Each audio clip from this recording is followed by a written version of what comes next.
Boa noite a todos, boa noite a todas. Sejam todos bem-vindos em nome de Jesus a mais uma prece pelos nossos irmãos suicidas. Hoje, dia 5 de março de 2021, vamos nos preparando. Agora está se aproximando às 18 horas em ponto, o horário que a gente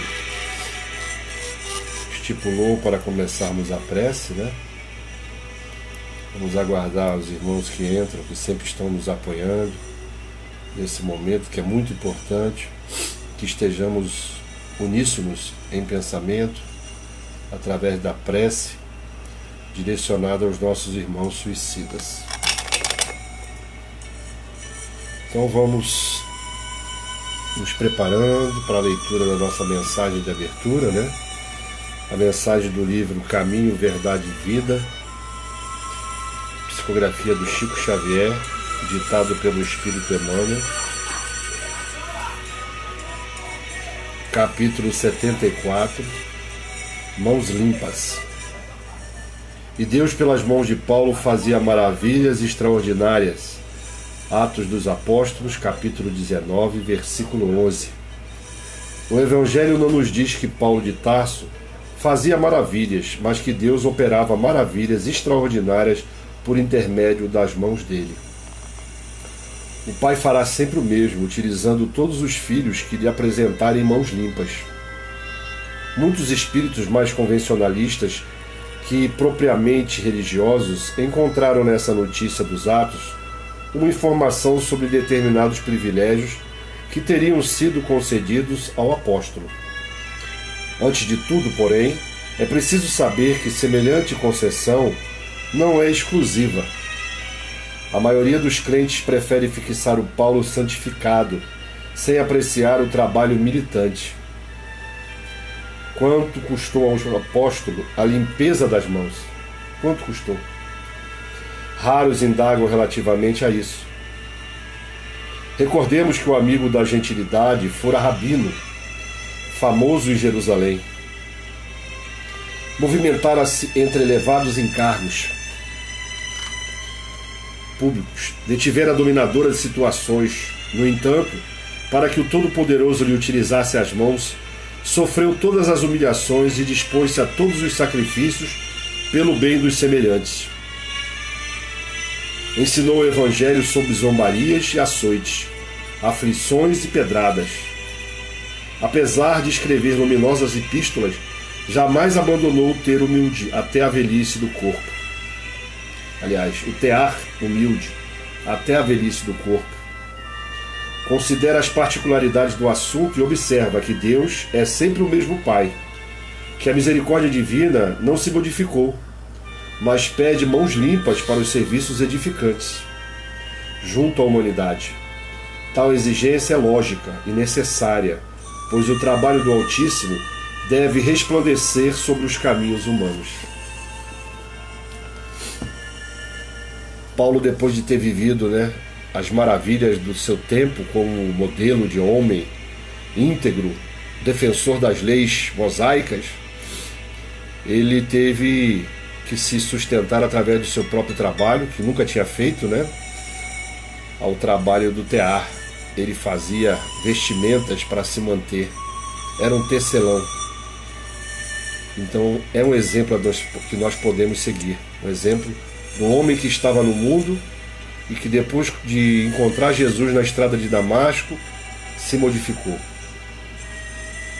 compreendeu o chamado de Jesus e o seguiu, pegou a sua cruz, a sua própria cruz, e o seguiu, o Mestre. Então vamos elevar os nossos pensamentos a Jesus, Antes vou dar uma boa noite aqui a Valdice, a Amanda, a Roseli, estão nos acompanhando aqui ao vivo. Muito obrigado pela presença de vocês.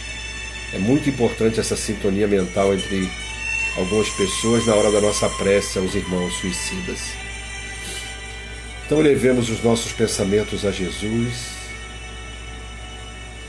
o nosso Mestre querido, amado, o governador do nosso planeta, e peçamos a Ele tudo o que nós precisamos tudo que nos é necessário para continuarmos trilhando o caminho do bem aqui nessa terra, nesse orbe de expiação e provas, que parceladamente estamos quitando a nossa dívida com o Eterno, com suas leis perfeitas, instituídas desde o início, desde o princípio, que nós possamos ter a nossa fé renovada, a nossa esperança na vida futura e, principalmente, a capacidade de amar os nossos semelhantes. Pai que está no céu, obrigado, Senhor, por tudo que nos tem concedido. Perdoa os nossos pecados, que são muitos, Senhor, e abençoa os nossos entes queridos, os nossos amigos, os nossos colegas e, principalmente, Senhor, os nossos inimigos. Ó Senhor, abençoa esse projeto Centro Espírita Alemana, o Lar Espírita Maria de Nazaré. Fortalece os nossos mentores, Senhor, de todos os membros, tanto os presenciais que estão conosco desde o início. Peço desculpas que houve uma interrupção na internet, né? Mas retomamos. Que assim seja, meus irmãos. Que nós possamos estar agora reunidos para o trabalho que nos cabe fazer agora nesse momento, que é interceder pelos nossos irmãos. E nós vamos começar falando, né, da necessidade do estudo do Evangelho segundo o Espiritismo, ou do estudo do Evangelho de acordo com a sua religião, com a sua denominação. Nós que somos espíritas vamos fazer um estudo hoje, uma leitura do Evangelho segundo o Espiritismo, de Allan Kardec, que fala dos ensinamentos morais de Jesus, somente os ensinamentos morais, comentado pelos espíritos superiores, e com notas do nosso irmão Allan Kardec, que foi quem codificou a doutrina espírita. Então hoje nós vamos ler do Evangelho segundo o Espiritismo, de Allan Kardec, o seu capítulo 6, o Cristo Consolador. O jugo leve. Vinde a mim, todos vós que estáis aflitos e sobrecarregados, que eu vos aliviarei. Tomai sobre vós o meu jugo, e aprendei comigo, que sou brando e humilde de coração, e achareis repouso para vossas almas, pois é suave o meu jugo, e leve o meu fardo. Evangelho de Mateus, capítulo 11, versículos 28 a 30. Todos os sofrimentos, misérias, decepções, dores físicas, perda de seres amados, nesse momento que vivemos principalmente, né? Perda dos entes queridos, encontram consolação na fé no futuro, na confiança na justiça de Deus, que o Cristo veio ensinar aos homens, sobre aquele que, ao contrário, nada espera após esta vida, ou que simplesmente duvida, as aflições caem com todo o seu peso, e nenhuma esperança lhe mitiga o amargor. Foi isso que levou Jesus a dizer: vinde a mim todos vós que estáis fatigados, que eu vos aliviarei. Entretanto, faz depender de uma condição a sua assistência e a felicidade que promete aos aflitos. Essa condição está na lei por ele ensinada. Seu jugo é a observância dessa lei. Mas esse jugo é leve e a lei é suave, pois que apenas impõe como dever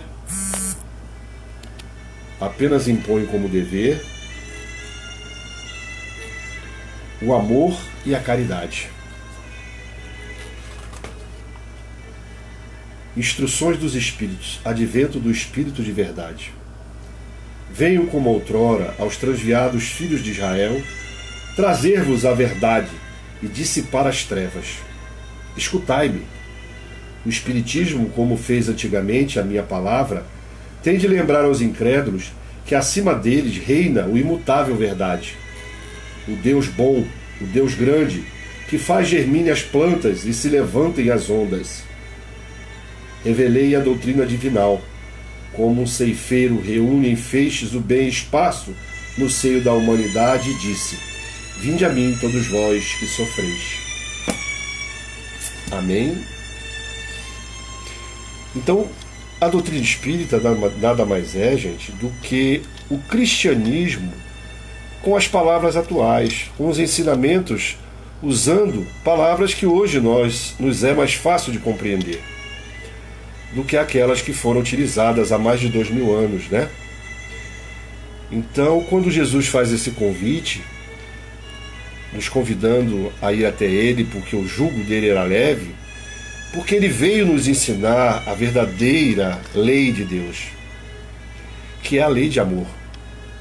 Ele resumiu os mandamentos trazidos por Moisés em somente 2, né? Amar a Deus acima de todas as coisas e ao próximo como a si mesmo. Essa é a verdadeira caridade.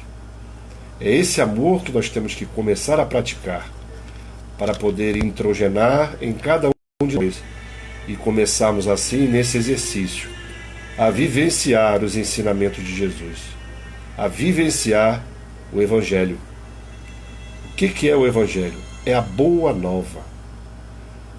Era um mundo que estava em trevas e Jesus veio trazer a luz através do Evangelho que ele ensinou. Jesus não escreveu nada. Quem aprendeu com Jesus é que escreveu, seus discípulos.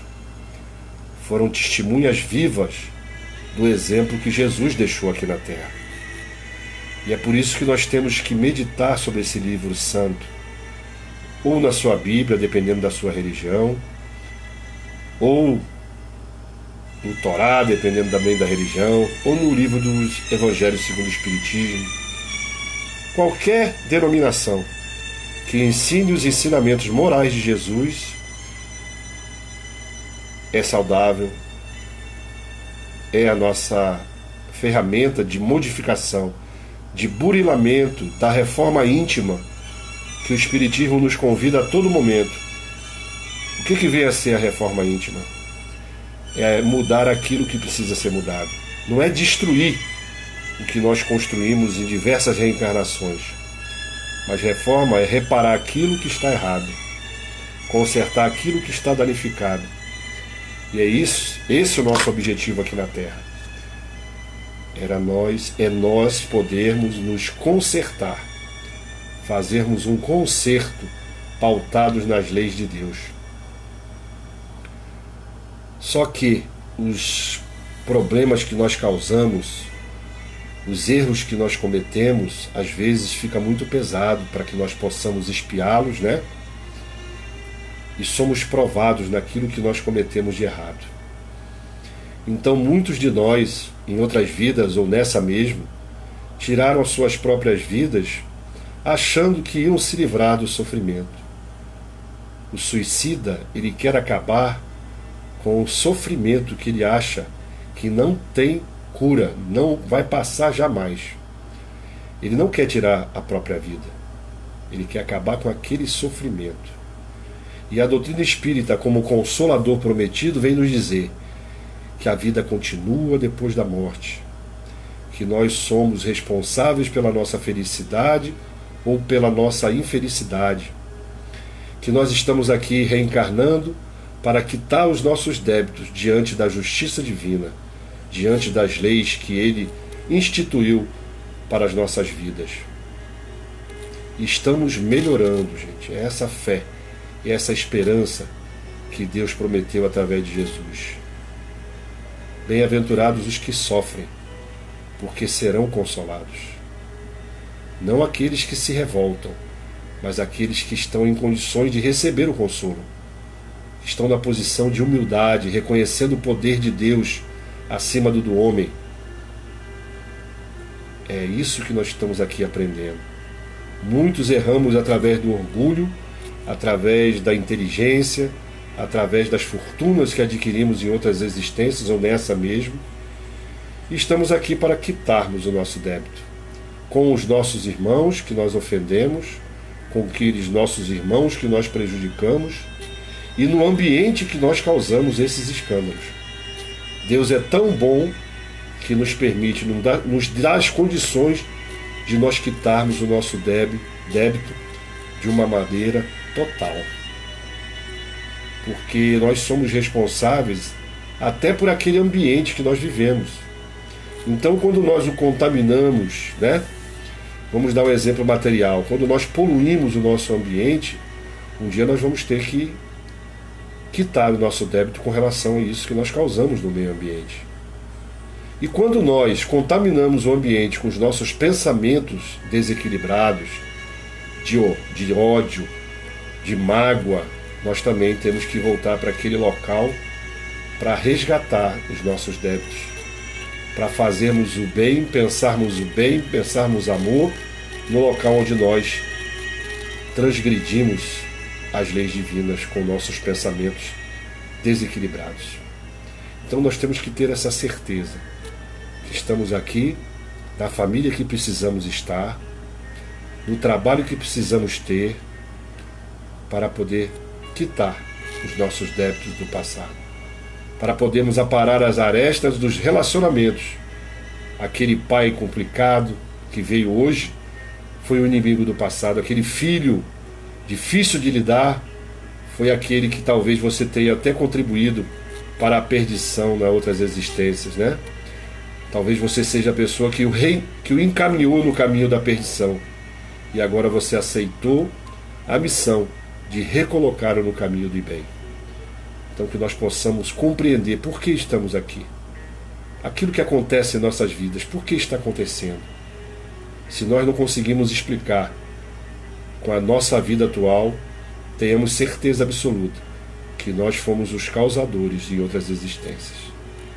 E é essa certeza que fortalece a nossa vida, que nos fortalece, que aumenta a nossa fé, para que continuemos trilhando esse caminho de recuperação.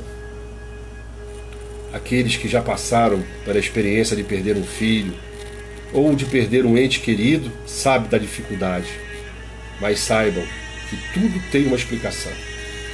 Um dia nós saberemos, um dia nós compreenderemos. Nós não podemos parar e nem olhar para trás. Aquilo que nós estamos vivendo hoje é aquilo que nós estamos construindo para o amanhã. O espírita ele não vive nem no passado e nem no futuro. A vida do espírita só existe o presente, que é onde ele está agindo, para o bem ou para o mal. Então nós precisamos focar a nossa vida no dia de hoje, ao acordarmos e fazermos a oração, pedindo amparo e forças para Deus e para Jesus, e travarmos o bom combate diário. E no final do dia, de preferência com a consciência tranquila, agradecermos a oportunidade de estarmos resgatando os nossos débitos do passado. Ou então, como fazia Santo Agostinho, ver o que fez de errado naquele dia e corrigir no dia seguinte. Ou pelo menos se esforçar para corrigir no dia seguinte. Que nós possamos seguir em frente sempre, cada dia melhor, sempre contando que Jesus está olhando por nós, porque Ele prometeu ao Pai que nenhuma das ovelhas que foi confiada a Ele seriam perdidas. E Ele trabalha desde a criação desse mundo que nós conhecemos material, que é o planeta Terra, na condução desses espíritos até o seio de Deus nosso Pai, da onde nos afastamos pela nossa própria vontade, pela nossa própria rebeldia, mas que estamos regressando. Somos aquele filho pródigo que saímos e agora estamos retornando ao amor do Pai. Nós possamos pegar essas palavras, que nós possamos nos fortalecer a fé. Muito obrigado a todos que estão aqui conosco, participando desse momento. E compartilhem também, desculpe, para que um número maior de pessoas possam receber essas palavras que não são nossas, são da doutrina espírita e inspiradas pelos bons espíritos. Vamos elevar agora os nossos pensamentos a Deus, nosso Pai, através do seu Filho, Jesus Cristo. Senhor Jesus, muito obrigado, Senhor, por esse momento de reflexão, de aprendizado, e principalmente, Senhor, de intercessão pelos nossos irmãos suicidas. Que nós possamos, reunidos com as nossas forças mentais, aquelas que já somos capazes de emitir, de amor que aprendemos no Teu santo Evangelho, interceder por esses nossos irmãos. Fortaleça, Senhor, também os nossos mentores espirituais, para que eles possam transferir, juntamente com as dele, essa energia, e que elas possam chegar até as cavernas, os vales, as grotas, as florestas fechadas, onde os nossos irmãos estão recolhidos ou então estão em fuga, que eles possam receber do nosso amor e dos bons espíritos nesse momento. Fortalece a nossa alma, Senhor, e perdoa mais uma vez os nossos pecados. Autoriza-nos a darmos por encerrada mais uma prece pelos nossos irmãos suicidas. Que assim seja, graças a Deus. Uma boa noite a todos, um bom repouso e até a próxima segunda-feira, quando estaremos de novo às 18 horas, fazendo a prece pelos nossos irmãos suicidas. Até breve. Muito obrigado.